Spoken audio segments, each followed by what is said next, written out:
ሰላም ሰላም ቤተሰብ እንዴት ናችሁ? ሰላም ናችሁ? በዛሬው ቪዲዮአችን ኢኔብል ያደረግነውን ቱ ስቴፕ ቬሪፊኬሽን ኦን ቴሌግራም ላይ ማለት ነው ዲሴብል ማድረግ ብንፈልግ ወይም ማጥፋት ብንፈልግ እንዴት ነው ዲሴብል የምናደርገው የሚለውን እናያለን። እስከ መጨረሻው አብራችሁ ተከታተሉ። ዜን ቴሌግራም ላይ ገባለሁ። ስሪ ላይን የምትለው ጋር እንገባለን። ዜን ሴቲንግ ጋር እንገባለን። ሴቲንግ ከገባን በኋላ ፕራይቬሲ ኤንድ ሴኩሪቲ የሚል አለ። እቺን ክሊክ እናደርጋለን።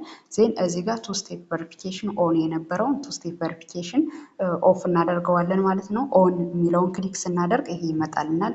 ቱ ስቴፕ ቬሪፊኬሽን ኢኔብል የሚለውን እዚህ ጋር ሂንት ያስገባ ነው የጠየቀን። ስለዚህ ፓስወርዳችን እኛ መሆናችን ቼክ ለማድረግ ፓስወርድ ከዚህ በፊት ኢኔብል ያደረግነውን ኢኔብል ስናደርግ የተጠቀምነውን ፓስወርድ እዚህ ጋር ኢንሰርት እናደርጋለን። ዜን እቺን ኔክስት ስንለው ቼንጅ ፓስወርድ ዲሴብል ፓስወርድ ቼንጅ ሪከቨሪ ኢሜል እንላለን።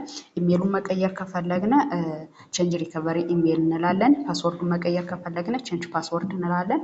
ዲሴብል ማድረግ ከፈለግነ ወይም ደግሞ ኢኔብል የነበረውን ቱ ስቴፕ ቬሪፊኬሽን ዲሴብል ማድረግ ከፈለግነ ግን ዲሴብል ነው የምንለው። እኛውን ዲሴብል ነው ማድረግ የፈለግን ዲሴብል ፓስወርድ የሚለውን ክሊክ ስናደርግ ይህን አይነት ኢንተርፌስ ይመጣልናል። አር ዩ ሹር ዩ ዋንት ቱ ዲሴብል ዮር ፓስወርድ የሚል ይመጣልናል። ዲሴብል የሚለውን ክሊክ ስናደርግ በዚህ መልክ ቱ ስቴፕ ቬሪፊኬሽን ኦፍ የነበረውን ኦን አድርጎልናል። ከወደዳችሁት ላይክ ሰብስክራይብ አድርጉ። ፋሚሊ ሁኑ። መልካም ጊዜ